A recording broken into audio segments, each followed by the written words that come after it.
Assalamualaikum warahmatullahi wabarakatuh. Saya Dwi Andriani, NIM 0306202139. Di sini saya akan mereview materi kelompok 11 dan 12. Yang pertama itu kelompok 11 mengenai materi fitur, strike news, dan soft news. Nah, yang pertama fitur. Fitur adalah tulisan hasil reportase atau peliputan mengenai suatu objek atau peristiwa yang bersifat memberikan informasi, mendidik, menghibur, meyakinkan, serta mengunggah simpati atau empati pembaca. Fitur dapat juga dikatakan sebagai artikel yang kreatif, terkadang subjektif, yang dimaksudkan untuk membuat senang dan memberi informasi kepada pembaca tentang suatu kejadian, keadaan, atau aspek kehidupan.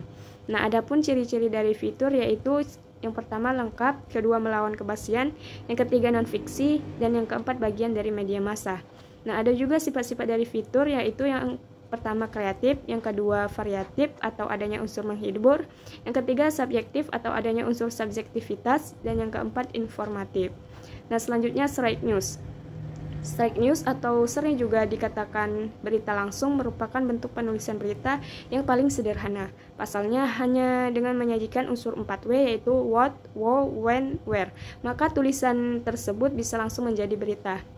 Namun, tidak semua fakta bisa ditulis dalam bentuk strike news. Karena strike news sangat terikat dengan unsur kebaruan atau aktualitas, maka suatu fakta itu ditulis dengan bentuk strike news bila informasi atau berita tentang peristiwa dan bukan fenomena ataupun kasus. Artinya kejadian yang hanya sekali itu saja terjadi, bukan kejadian yang terjadi secara berkelanjutan. Misalnya kecelakaan lalu lintas, kejahatan, pergantian pejabat negara, dan sebagainya. Yang kedua itu informasi atau berita itu penting untuk segera diketahui khalayak. Nah, yang terakhir baru atau aktual. Selanjutnya soft news. Nah, soft news adalah berita ringan, cenderung menghibur, dan laporan peristiwa yang humanis atau manusiawi. Prinsip penulisan soft news tidak terikat pada struktur piramida terbalik, sebab yang akan ditonjolkan bukan unsur pentingnya, tetapi unsur yang bisa menyentuh perasaan khalayak atau human touch, atau unsur menghiburnya. Soft news menginformasikan tentang latar belakang masalah atau tokoh, atau cerita bernuansa human interest. Adapun ciri-ciri dari soft news itu yang pertama itu bisa dipublikasikan kapan saja, tidak terikat waktu. Yang kedua, mementingkan human interest atau mengangkat aspek kemanusiaan. Yang ketiga, penyusunan berita bersifat luas dan berstruktur tidak kaku. Yang keempat itu dibagi menjadi dua jenis, yaitu news fitur atau fitur yang mengandung unsur berita, dan fitur atau sejenis tulisan khas yang berbentuk luas, tahan waktu, menarik, strukturnya tidak kaku, dan biasanya mengangkat aspek kemanusiaan. Yang kelima itu tidak ada pembatasan jumlah kata, dan yang keenam selain memberikan informasi juga bersifat menghibur. Selanjutnya kelompok 12 mengenai materi media baru. Yang pertama, pengertian media baru. Media baru atau news media merupakan istilah yang digunakan untuk berbagai teknologi komunikasi dengan digitalisasi dan ketersediaannya yang luas untuk penggunaan pribadi sebagai alat komunikasi. Media baru muncul dari berbagai inovasi media lama yang kurang relevan lagi dengan perkembangan teknologi di masa sekarang. Ciri utama yang membedakan media baru dengan media lama adalah yang pertama desentralisasi atau pengadaan dan pemilihan berita tidak lagi sepenuhnya berada di tangan komunikator. Yang kedua, kemampuan tinggi atau pengantaran melalui kabel atau satelit mengatasi hambatan komunikasi yang disebabkan oleh pemancar siaran lainnya. Yang ketiga, komunikasi timbal balik atau komunikan dapat memilih, menjawab kembali, menukar informasi, dan dihubungkan dengan penerima lainnya secara langsung. Yang keempat, kelenturan atau fleksibilitas bentuk, isi, dan penggunaan. Media baru memiliki karakteristik khusus, yaitu kemampuan untuk menciptakan ilusi seperti pada komunikasi tatap muka yang tampak nyata. Media sosial seperti Facebook, Twitter, Instagram, Threads, dan YouTube merupakan jenis-jenis media baru yang termasuk dalam kategori online media. Jenis-jenis media baru ini memungkinkan orang bisa berbicara, berpartisipasi, berbagi, dan menciptakan jejaring secara online. Selain itu, masih ada jenis news media lainnya seperti komputer atau notebook, DVD, VCD, portable media flyer, smartphone, video game, dan virtual reality.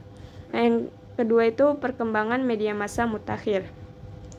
Media cetak merupakan salah satu jenis media massa yang paling tua jika dibandingkan dengan jenis media massa seperti media elektronik, terlebih media online. Dalam sejarah pun tercatat bahwa surat kabar muncul dan ada sejak ditemukannya sebuah alat mesin cetak oleh Johann Gutenberg di Jerman. Sedangkan media cetak di Indonesia lahir dan mulai dikenal sejak ditandai dengan penjajahan yang cukup panjang setelah melalui 5 periode, yaitu masa penjajahan Belanda dan penjajahan Jepang. Sebelum tantangan terbesar yang dihadapi oleh pebisnis media cetak, yaitu bagaimana menjadikan teknologi digital menjadi cara baru dalam mengoperasikan bisnis serta menjadi peluang untuk berkembang dan tumbuh. Jika dibandingkan dengan media cetak, media online menyajikan informasi yang lebih cepat dikabarkan dan disajikan serta lebih update sehingga masyarakat tidak perlu untuk menunggu lama mendapatkan informasi yang ingin dilihat atau yang sedang menjadi perbincangan hangat. Pada era masyarakat informasi, industri media massa mau tidak mau harus bertransformasi dari bentuk analog menjadi digital karena ciri khas produk teknologi di era ini menawarkan produktivitas, efisiensi, kecepatan dan lintas batas. Nah, yang terakhir itu tantangan jurnalis. Teknologi selalu mengalami perkembangan mengikuti zaman, terutama dalam dunia jurnalistik.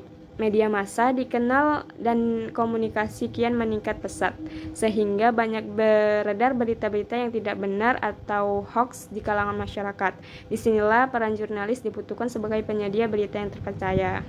Tugas jurnalis adalah memberikan informasi berdasarkan fakta yang telah dikumpulkan, dapat dipertanggungjawabkan, dan akhirnya akan dipublikasikan kepada masyarakat sesuai kebenaran. Dalam kondisi ini, jurnalis harus bisa beradaptasi dengan berkembangnya informasi yang mengikuti zaman media baru atau zaman media baru.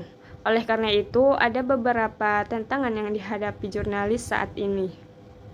Yang pertama itu media massa digital semakin mengglobal. Masa media saat ini menghadapi tantangan terkait perkembangan teknologi dan globalisasi informasi untuk memenuhi kebutuhan masyarakat. Teknologi informasi berkembang dengan cepat sehingga membuat informasi mudah disebarkan dan diakses secara global. Internet menjadi saluran cepat yang mengantarkan informasi dengan aturan yang masih terbatas namun dapat memberikan dampak yang luas. Hal ini menjadi tantangan bagi para jurnalis untuk dapat mengembangkan kemampuannya dan menyesuaikan dengan perkembangan teknologi dan situasi yang ada sehingga dapat memenuhi kebutuhan informasi masyarakat. Yang kedua itu jurnalisme warga. Jurnalisme warga dimaknai bahwa siapa saja dapat menjadi jurnalis. Tentu saja keberadaan jurnalisme warga dapat menjadi tantangan bagi para jurnalis profesional karena setiap orang dianggap mampu menyampaikan informasi sejajar dengan jurnalis. Sekianlah hasil review dari saya. Assalamualaikum warahmatullahi wabarakatuh.